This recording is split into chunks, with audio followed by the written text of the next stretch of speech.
Hello out there and welcome to Public Conscience and Happy New Year to all of you out there. This is the anti-corruption program produced by the Progressive Impact Organization for Community Development, PRIMOC. PRIMOC is a civil society group with a mandate to promote good governance, participation, and accountability in Nigeria. I am Adaobi Obiabomo with Esther Bassi. Welcome to the program. PRIMORG is spelled P-R-I-M-O-R-G. On Public Conscience on Radio, we seek to evolve a corruption-free society through the amplification of corruption stories reported by our partner media organizations and drawing citizens and government's attention for democratic actions against it.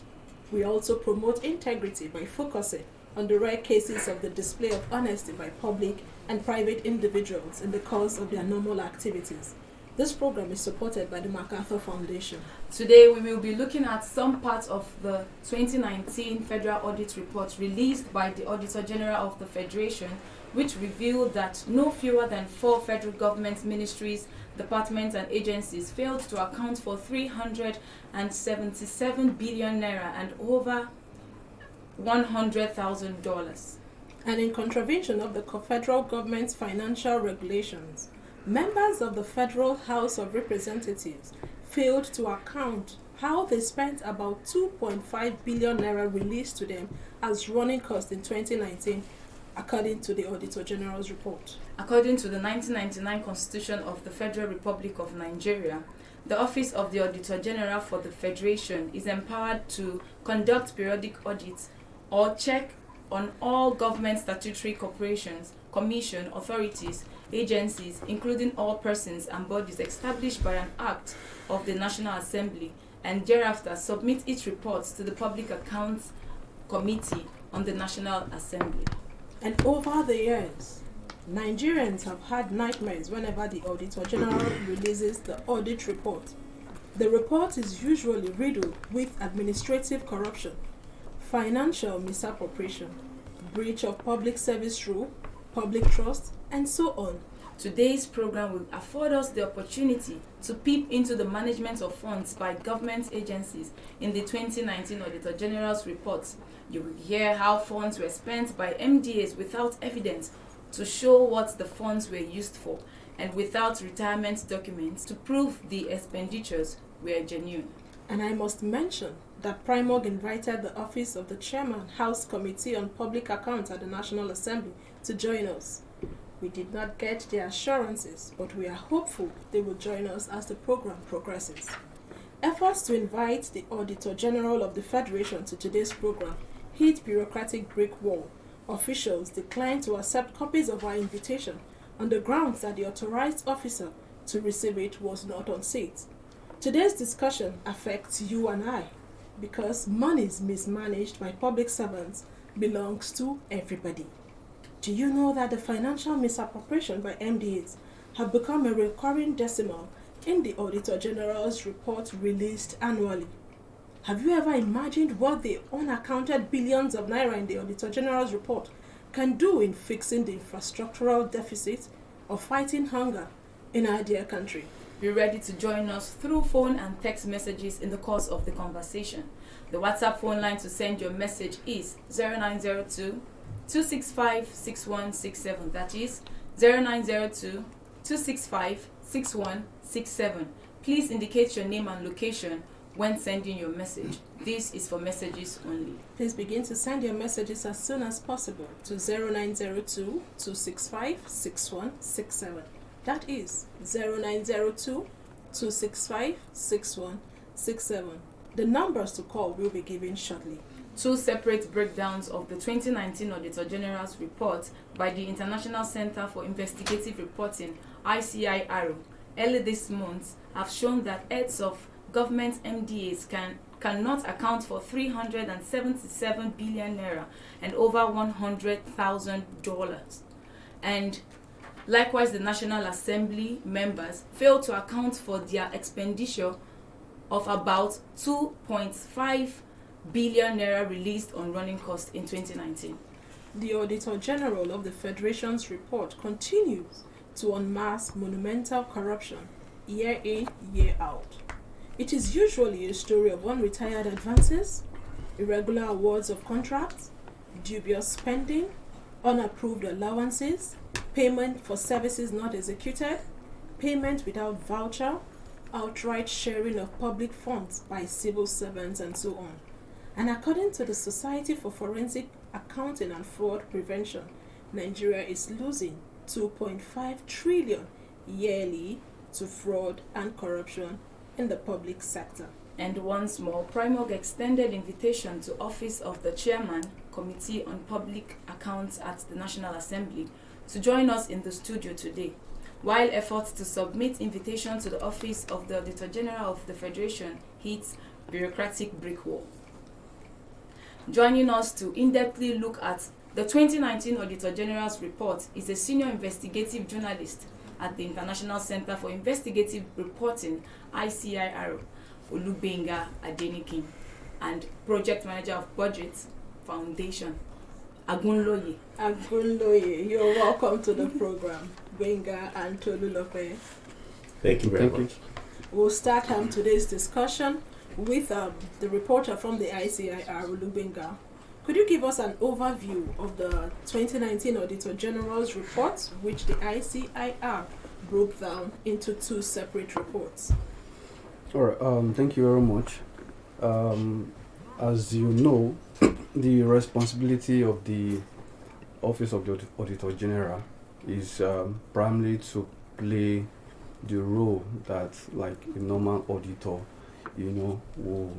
will play in an organization. Oftentimes you see some organizations will invite an external auditor after an internal auditor must have audited their financial spending, for the year. So they might go as far as inviting an external auditor to come around and still vet their spending. The ultimate goal of that is to ensure transparency and to ensure that there is value for money, there is accountability. So the same thing actually, played out, by these Office of the Auditor General of the Federation. So for better understanding of our listeners, that is the same role this office is meant to play. So annually, they vet the spendings of MDAs, ministries, departments, agencies of government. And beside that, they also vet counterpart funds, They also vet activities of Nigerian embassies abroad and all that. So anything that has to do with spendings that probably came out from the government's coffers, is being vetted by these guys. So once it's vetted, it's made public, for Nigerians. It's actually a public document. It's not hidden, okay? It's just for Nigerians to visit their official website, download this audit report. This is not the only one. There are also other audited reports that have been made available. Exactly, yeah. So it's for Nigerians to just go there and then look at it and see how their money has been spent. So what you're trying to say now is that from January to December, all MDAs are supposed to submit their financial documents now, to the Auditor General's office. Beside that, the Auditor General office also send their officials, to the ministries, agencies, and departments to look at their documents. And oftentimes, I'm not their spokesperson anyway, but I've studied the documents. We've worked on it year in, year out, so we know how it works. And they reach out to them to find out, where are the documents? Where is the proof to show that you actually spent this money? So if you are not so if you are not able to provide that, they just include it in their report and then make it public. Okay, now that you talked about supporting documents and MDAs being able to provide such documents to the Office of the Auditor General, could you throw more light on the corruption raised in the 2019 audit report, which MDAs were indicted and how they breached some of the extant financial laws? Okay, I will simply say that it's not new, and it's becoming so tiring, embarrassing. Virtually every year you keep on seeing huge amount of money, public funds, stolen. You see a civil servant travel with his family outside the country, you know. You see all manners of, trips without evidence that you actually embarked on the trip. You won't see boarding pass, you won't see, aside from that, you also have situations where government agencies spend above their allocations. You also see situations where head of agencies spend beyond their benchmark. There's a word they use for it. Threshold, exactly. Threshold. Yeah, based on the Public Procurement Act. So there are some contracts that only the Federal Executive Council can approve. There are contracts that only the head of agencies can approve. So those mechanisms were deployed in order to ensure transparency, to ensure there is right spending of government money. But as it is, of course, that is what the document exposed.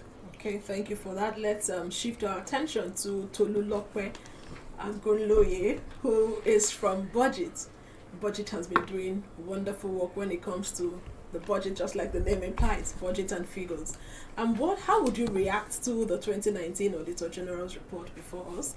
And what are the implications of the fraud perpetrated by several government MDAs? Okay, this is not the first time the audit reports will come out and we'll have cases of unaccounted funds. I think ever since I've been looking into the budget, maybe since 2015, you have reports of MDAs not submitting their financial reports, some unaccounted for, even at the state level. So it's not just the federal level, the state level. The corruption there is also massive. No, but the major thing is it's worrisome because we have the Public Accounts Committee at the National Assembly that are meant to also look at this report and then submit recommendations to the presidency. And oftentimes they do this. But the thing is, before you get to audit, I think you have to talk about the budget because it's more like a process, right? So the budget cycle will tell you, or the budget process will tell you that you need to prepare, you do your approval, the implementation, then the final stage is audit, right? So for every penny that is released, you need to give an account of how those funds were spent as an MDA because these are public funds. Now, it's saddening because we're in 2022 and here we are talking about the 2019 audited report. I think we should be talking about maybe the 2020, at least the 2020. But we know the ritual, the audit report is usually not out 6 months after. Yeah, which is the FRA, which is the Fiscal Responsibility Act, the Section 49.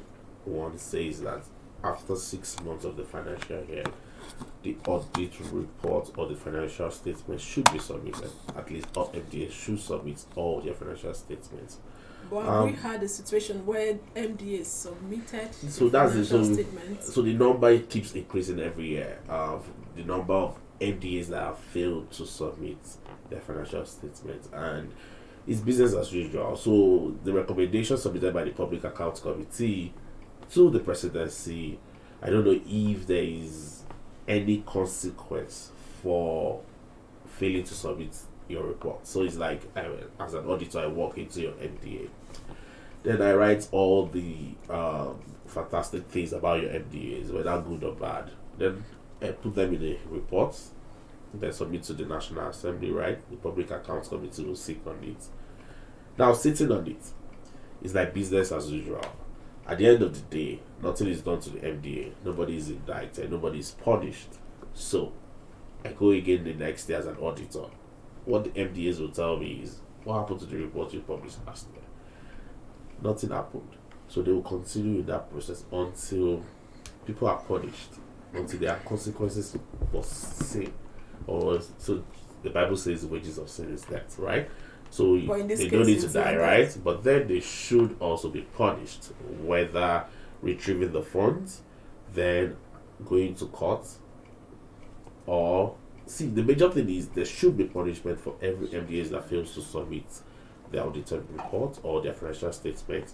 And if there's any case of corruption, they should also pay for it. At least people are the ones in those offices. Definitely, they should be able to answer to such queries. You mentioned the Public Accounts Committee of the National Assembly, but in this particular report by the ICIR, the House of Reps was indicted in this report that they failed to account for 2.5 billion naira running costs in the Auditor General's report. How would that pan out? So let's start with the budget of the National Assembly. Do we have the details of the budget of the National Assembly? The answer is no, right? So you only hear figures. Certain amounts of billions will be allocated to the National Assembly, but the breakdown of those figures, you do not see it right in the public space. It's not just the National Assembly, right? It is all the agencies under the statutory transfer, right? So we have 9 of them: INEC, UBEC, NHRC, that's the Human Rights Commission. You have NDDC, right? You have the NEDC. NEDC is the Northeast Development Commission. You have 9 of those agencies, and none of these 9 agencies have their budget breakdown out there. So if you pick up the budget, you will not see the breakdown of this 9 agencies' budget. So it's even hard. So when the Auditor General decides to publish that, these running costs, because we do not have an idea of the amount as a running cost, so it's even hard for CSOs or citizens to be able to monitor or track the spending of the National Assembly, because the purpose of you publishing those figures out there, or the breakdown of the budget, is for citizens to also be able to monitor, be the third eye of the government, to be able to see the implementation of all these projects. But if the breakdown is not there, so it is that now the Auditor General decided to publish this report, running cost. Mind you, these are the same people that will still sit on the audit bill, right? And so if the audit bill is not yet signed into law, though the 8th Assembly did their best in terms of passing it, but then the President did not assent to it, right? However, when you have cases where the House of Assembly themselves, they are meant to also be the representatives of the people, right? To be able to hold these people accountable, and then they themselves are failing in their own duty. It simply means that we might not have the audit law, right? And then if we do not have the audit law, the independence of the audit office is not guaranteed. Independence of the audit office is not guaranteed. Okay, so we'll then go over to Benga. So ICIR has been doing a lot around Auditor General's reports over the years. What are the major shortfall or weakness of the Auditor General's reports? Okay, I think the first and foremost is the fact that you can imagine we're just getting 2019 report, and this is 2022. That's a big shortfall, really. That's contravenes the law, so to say, because But the report was released last year. it was released late last year, yes, but this is 2022. The law says it should come within 6 months or thereabout. So that also brings to question that they also need to be up and doing, so to say, to get some of these jobs done. Aside from that, I think they also need to go beyond just submitting reports. They also need to see to ensure that some of the recommendations, because some of the recommendations they made, show that they must the accused agencies, the indicted agencies must either refund money or some deductions must be made from the salaries of chief executives who were accused. There are a lot of more like sanctions, recommendations, and all that Who made. is supposed to implement the recommendations? The Office of the Auditor General. Is it an office that just backs without biting? Now, that is what the law that is being reviewed, the Audit bill? Audit bill. yeah. So it's kind of trying to give them kind of legal teeth to be able to take some actions, so to say. But at the same time, who are to pass the bill? Is it not the same National Assembly who have been indicted as well? So it's more like we are running in a vicious circle. But I still feel that they could work with the anti-graft agencies, honestly, particularly the ICPC and then the EFCC. Those are the two common ones. So once, because there are situations where we at the ICR, after writing these stories, mopping out all of these atrocities, so to say, committed by these agencies, we contact the ICPC, we reach out to the EFCC, which are the anti-graft agencies, to now take action.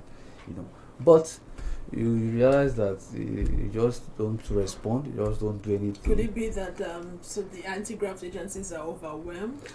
You can't say they are overwhelmed. It's their job, okay, and they get budgetary allocations every year to perform. It's their constitutional mandate. Do you understand? So we can't continue to give excuse on their behalf. See, their job is to fight corruption, okay, and they also corruption we must fight. So they must be determined. Like I always say, we need to see civil servants, people who have been accused, go to jail. Really, it will speak volume, okay. If you look at the EFCC result over the last to show their performance also, that made public, lot of figures you realize that the convictions, it's not something to they say. need to do more. Yeah, really. And lately you've been seeing where, if you mob the social media, you see where they say, they've been going after more of these internet fraudsters more, instead of going after the big boys in the ministries, department, agencies, politicians.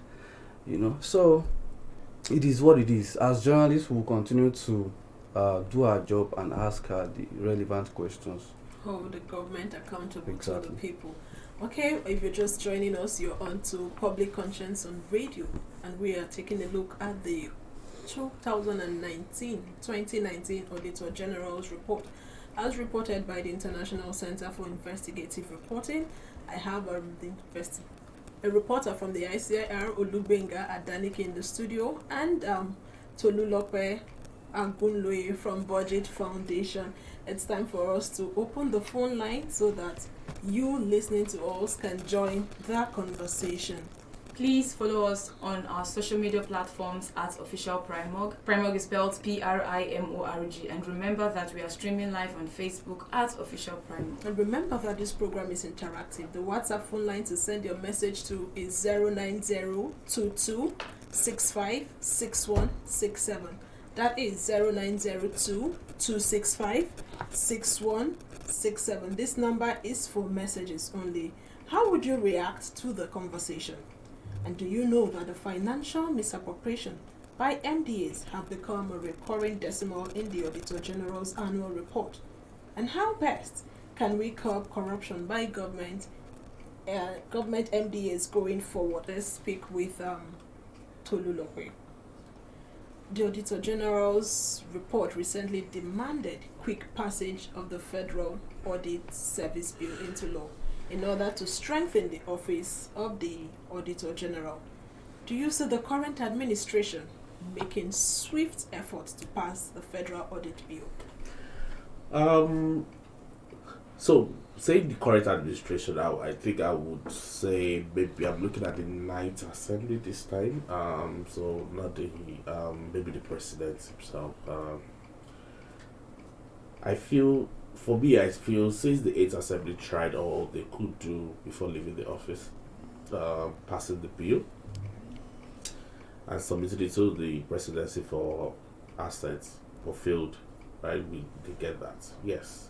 I feel the ninth assembly, the moment they resumed office, should have picked it up and probably look at it again and submit to the president. But then we've not seen any, because I think almost every month I do check the plaques websites to look at the audit bill, if somebody has sponsored it or somebody is trying to, but then nothing has been raised, so I do not see the audit bill. But the major thing is, we're in 2022 now. Everybody is trying to, the electioneering, all right, begins a year before the election itself. So that has started already. So people, all these politicians might not have the time for them to sit and look at some of these laws anymore. So we are not sure that the ninth assembly will do anything on the Because bill. it was almost at the same time the eighth assembly picked the audit bill, and that was why it was kind of a rush. When, because we're leaving office, so let's quickly submit this, probably to score points. I wouldn't know, but then if we do not do it this year or in the next 6 months, obviously we might not get a new audit bill. By the way, we are running a 1956 audit law, even before independence, right? And that's what we are still running in 2022. So the corruption in 1956 might just be maybe changing Y to Z. But now, that Y, you have to probably use a computer to even design a tree with it. So it simply means that the corruption has changed, right? So it simply means you need to come up with laws that is going to tackle the new corruption to face the current realities. and that's just the way it should be. So I wanted to read out some numbers. So because Please go ahead. I've written 2 articles on this audit bill, and while I was doing my own research, so there was this editor at the Guardian that published lots of facts about the audit report. So in 2016, right, it said 323 agencies failed to submit reports, right? That was in 2016. In 2015, it was 215. In 2014, So the figures reduced. no. So let me start. Okay, let me start from 2014. It was 148. 2015, it was 215. 2016, it was 323. So the number is what increasing, right? So it simply means the number of agencies failing to submit their reports keeps increasing every year because there's no consequences for it. So like you mentioned, they just have the teeth, they can't bite. But the new law empowers the Auditor General to back and also bite, right? Not just biting, bite hard, because they can also take up these issues themselves, look at it, sanction the MDAs. By the way, the Fiscal Responsibility Act, the Section 31, talks about inflation of contract. So if such is found out by the Auditor General, then he said they have 5 days to address the issue of face removal from office. That is the account officer now, or dismissal of the account officer. Unauthorized variation of contracts or procurement. Said Fiscal Responsibility Act Section 31 provides 21 days to address the issue of face dismissal if found guilty. On payment of money to a contractor for a job not executed, the Fiscal Responsibility Section 104 talks about refund of money, removal from office, or referral to the EFCC for prosecution. So we already have some laws, right, that tackles some of these things, but then it's about implementation. So then we need to also see. So if the Auditor General himself is calling for a passage of the bill, it simply means that he knows that he has limited powers in order to put these people in order. Like I said, if I keep coming to your office every year, bringing out corruption issues, and nothing is done to your organization, definitely you will continue in that act because you know definitely there won't be any consequences. Lack of consequences. And most times we talk about accountability and transparency.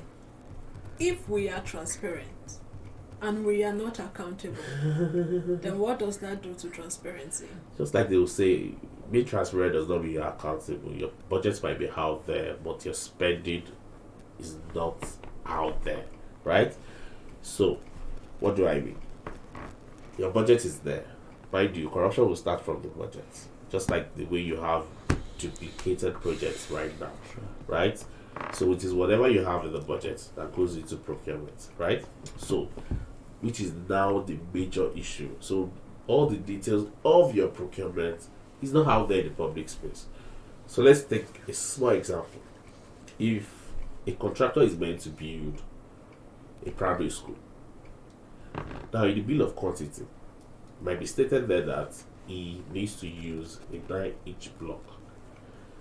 But because he wants to save money, they might decide to go with a 6-inch block, right? But because you have the bill of quantity or it's published on the procurement website, you as a community member have access to that document.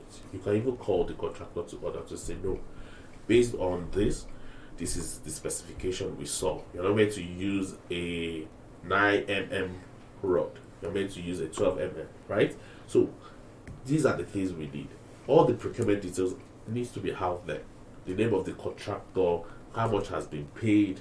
These things could be, the major thing is, anytime you even see a project signpost, if you see the name of the contractor, you see the address, try as much as possible to even visit that office. You might discover that that office is just probably a residential place, not even an office space. So it simply means that contractor does not own an office, but he's getting jobs from the federal government. So we need the details of these people, and it still boils down to the Bureau of Public Procurement, because they are the ones sitting on some of these procurement details. Open contract is what we are talking about. Let us have the details of all contracts published on the public domain, so that citizens can also have the power to be able to demand for the implementation of projects before we get to the audited account itself. Because if we are putting these people in order to spend these public funds well, the Auditor General will have lesser job to do in terms of having unaccounted funds be reported. Okay, and if you're watching via Facebook at Official Prime Work, would encourage you to drop a line or two and we will take your messages. He talked about citizens being able to demand for accountability. Do you think that we citizens are knowledgeable enough? Do we understand what it means to demand for accountability from our public holders? Okay, yes. But first, let me start from where you stopped.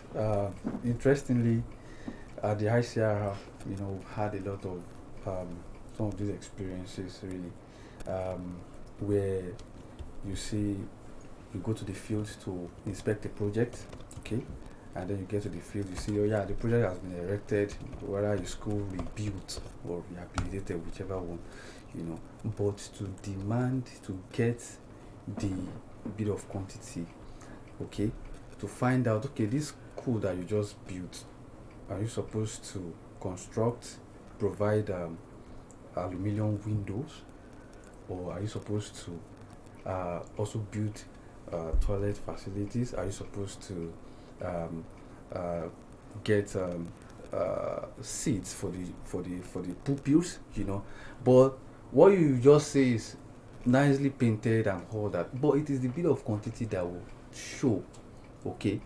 Do we understand what this bill of quantity is? Now, the bill of quantity, it's like a document, okay? It shows exactly line by line what a contractor is expected to provide. It's more like a standard that you must meet. If you are executing this project, then you must provide all of these things, okay? So once you agree, then we give you the contract. Do you get? No.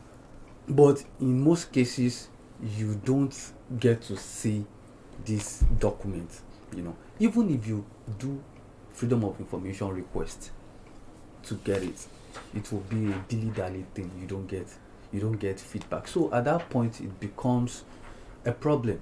Now, away from that, there are contractors, of course, where oftentimes ones will go to the field to check the project, will come back to try and locate the exact office of the contractor.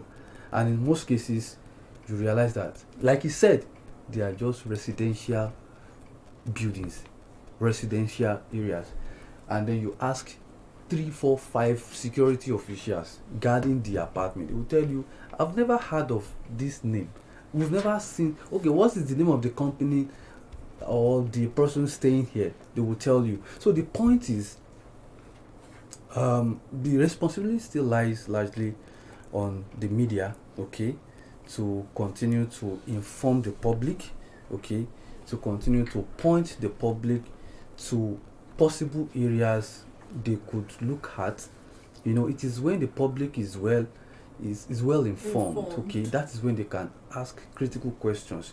Take for instance this document, the audited report that we're talking about. It's a public document. It's right there on the internet.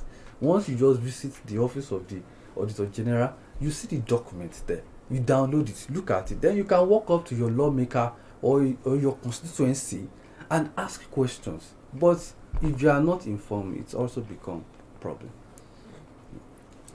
Information is key. Sensitization is key. Yeah, but education is key. Ignorance is no excuse, right?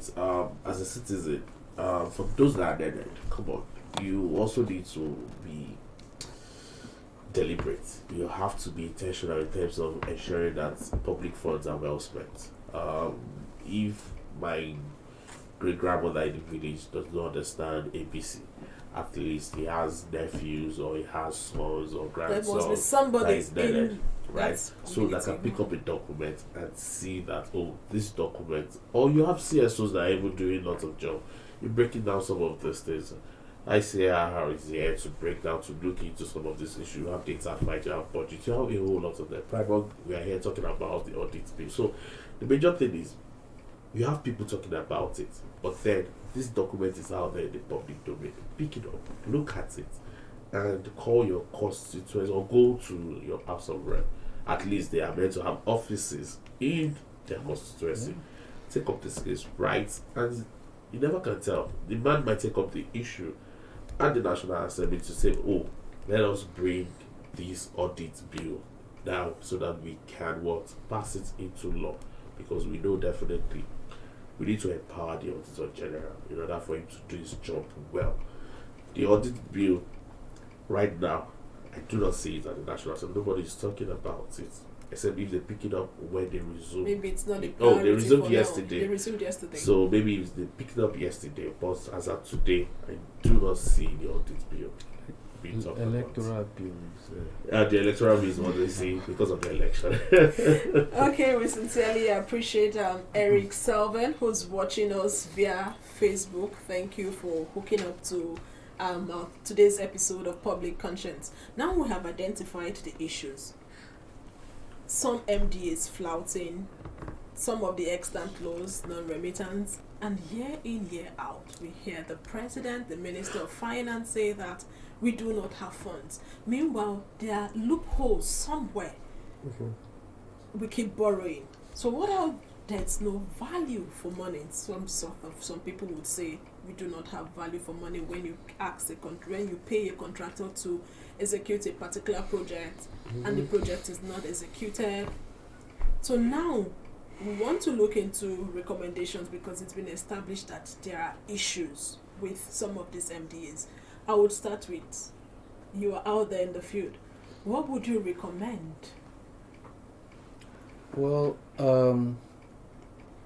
based on our experience at the ICIR, okay, we realized that oftentimes, even after doing close to like 80% of the job of the anti-graft agencies, okay, for them to just pick it up and act is often problematic, so to say.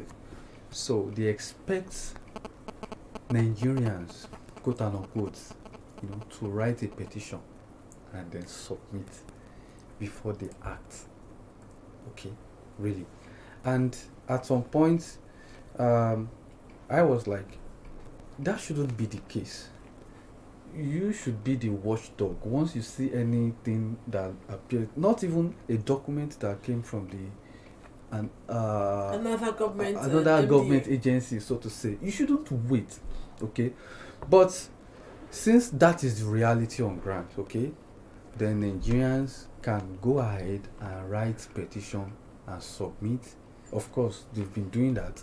Write petition and submit to the anti-graft agencies, either the EFCC or the ICPC. Then they can now take it up and work on it. But if they refuse to take it up, they can reach out to us as journalists. We'll publish it and say, 6 months, 1 year after this report or a petition was sent, to the anti-graft agency regarding so-called project, which the so-called legislator, nothing has been done. We also push that to the public domain.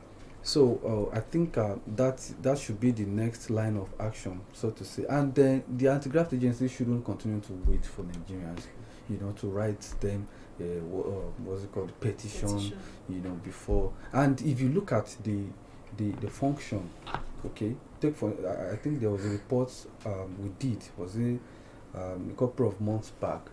We were able to establish. You look at the mission of this anti-graft agency. Just click the about menu. There's a drop down menu. There's a drop down information. You read, okay, and then digest. You will see a line or two that says that they are to just work on, any corrupt cases or whatever. You don't necessarily need to be petitioned before you start working on any issues that is of public interest that has to do with corruption. Okay, so what more would ICIR be doing to ensure accountability is improved in the public sector? Well, basically, we'll continue to do what we've been doing, exposing corrupt practices. We don't want to know who you are. So far, you are a government official, and then you are being paid through the taxpayers' money. Okay, we'll put your name out there, put your photographs there. So we'll put it out there. Okay, we are not the judiciary. Okay, so once we put it out there, people like Primorg and other civil society organizations, budget, can now come up and advocate and make noise and say this thing that has been exposed, anti-corruption organization must act on it, and the person accused must be sanctioned. But Adaniki talked about CSO, budget, Primorg, ICIR, and other CSOs out there doing wonderful work. What do you think that citizens and CSOs can do to enhance or strengthen the office of the Auditor General of the Federation? It's to advocate for the passage of the audit bill.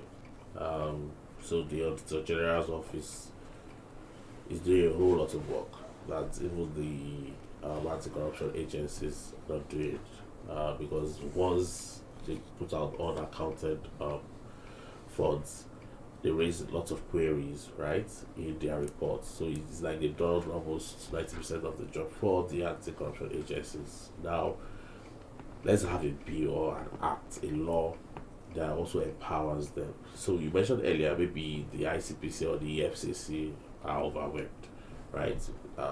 Whether it is waiting for petition, and I know that we've written a series of petitions to the ICPC because of the partnership that we have with ICPC. And using the constituency project, for example, which was kind of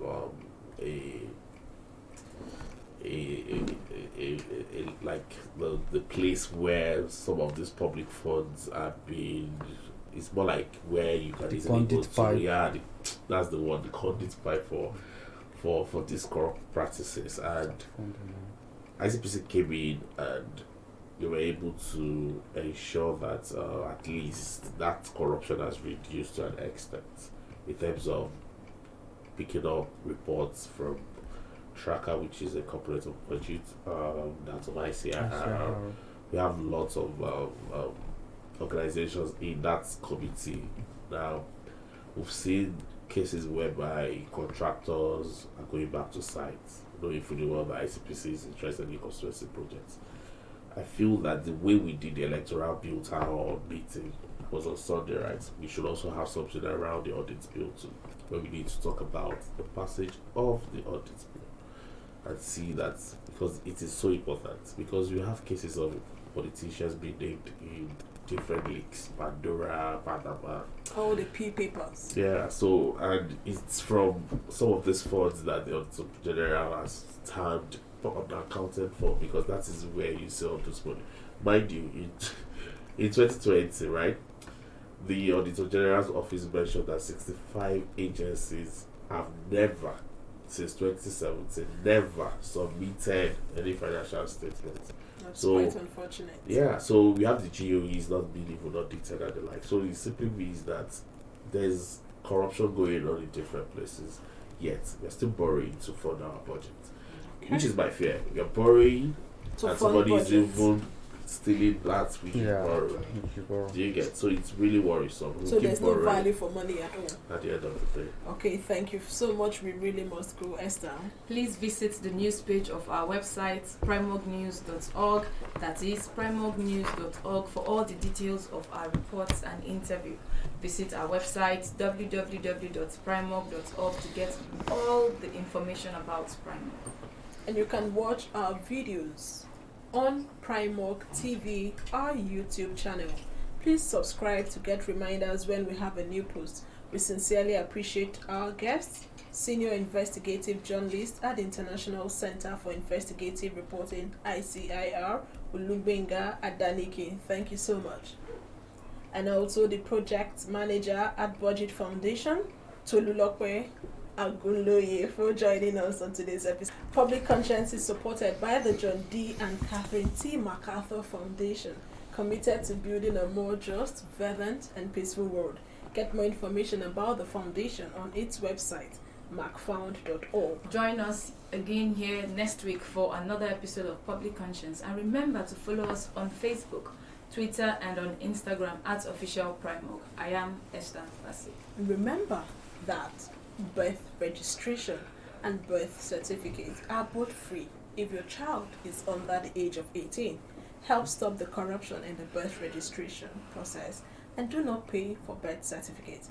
Also remember that you can give us information or hints about corrupt acts through our phone 0902 265 6167 or info@primog.org. I am Adaobi Obiabumo. Stay safe.